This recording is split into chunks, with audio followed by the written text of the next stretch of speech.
In an instant, the hostage is freed as the kidnapper flies out the window. The case ends and the veteran cop gets a new task.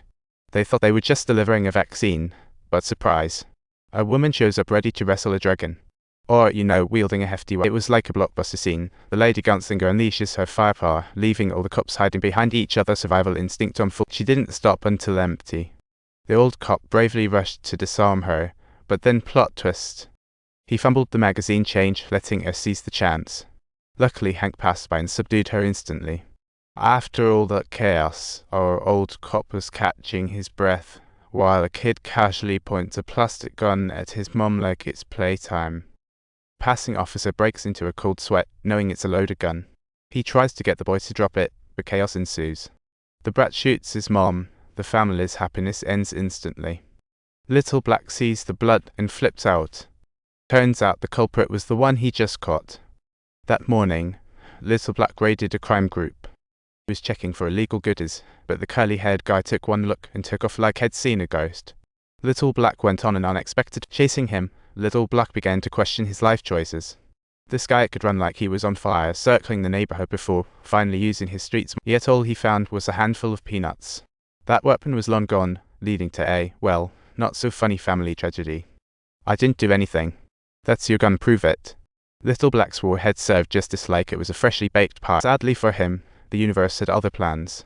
No fingerprints, no incriminating footage. Looks like he's getting a golden. Even with bullets matching his gun in his pocket, they couldn't convict him. Rules say he's freed if no evidence in 24 hours.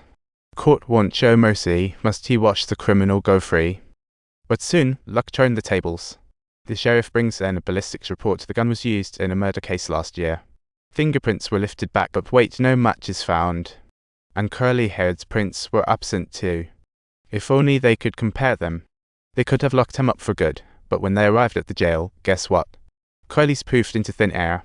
He had been released 10 minutes ago. Little Black felt like he was in a bad sitcom, powerless to cuff the villain. Just then, a fellow cop from earlier shows up, asking how sure he was about the gun being tossed by Curly. 10 out of 10. Little Black, his colleague, was all in to change the report on the spot to say he'd seen Curly ditch the gun. He would say Curly threw the gun into a house, causing the horrible mom incident. But Little Black was torn. Although this would lead to nabbing the bad guy, he wasn't about to ruin his own sense of justice over it.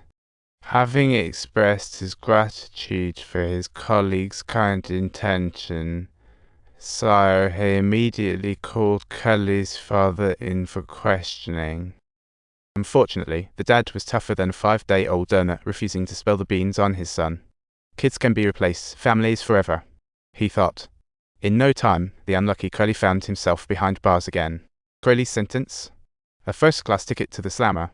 Meanwhile, our old cop was racking up wins left and right. Partnered with Pez, they were hiding like ninjas by the roadside, waiting for a flyer deal to go down. After the deal, they sped up to block them. The old cop questioned the sunglass-wearing man full of arrogance. The guy even challenges, "Catch me if you dare." The officer asks for his license, but he hands out a card-reading assistant to Langston. "Well, this guy's a big fish." He suggests, "Forget this incident, and I'll hook you guys up with some serious connections. Climb up the ranks, but challenge me, and you're out of the badge." But the old cop had zero time for his nonsense. Without skipping a beat, he made a call. The guy went pale as a sheet. Subtitles: "Get off the vehicle immediately to face the investigation and receive deserved punishment for your actions." However, on their way back, the old cop suddenly noticed a man being chased. A flashy yellow car zipped by like it was on a mission. They quickly switched gears and took off after it. After searching high and low, they finally found the elusive target vehicle. But surprise! It was empty. Even the guy they were chasing had pulled a Houdini. They rushed whoever they could find to the hospital, and then guess what? The secret agent showed up out of nowhere. Turns out the guy on the run was an undercover agent named Liu Bao, loaded with intel on a crime syndicate. 6 weeks ago, he had mysteriously vanished. The agency thought he could be a goner or worse, gone rogue. Now he was back, begging the old cop to keep him safe until his backup arrived. The old cop pledged to guard Liu Bao like a hawk, never leaving his side. In no time, our nurse came in to prep Liu Bao for some tests, and the old cop tagged along like a loyal puppy. Feeling like a superhero, he was pumped about his bodyguard job. But while they waited, Tan Seol, he met Liubo's doctor, chatted uselessly, then asked why Liubo was there.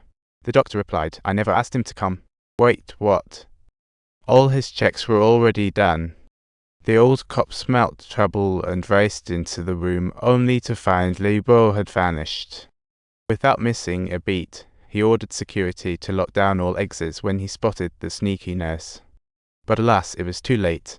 He watched the nurse slip into the elevator and descend like a villain in a cartoon. The old cop dashed down the stairs, and soon the lights began to flicker ominously. Classic horror movie move. Suddenly, a shadowy figure darted in front of him, wiggling and crying incessantly.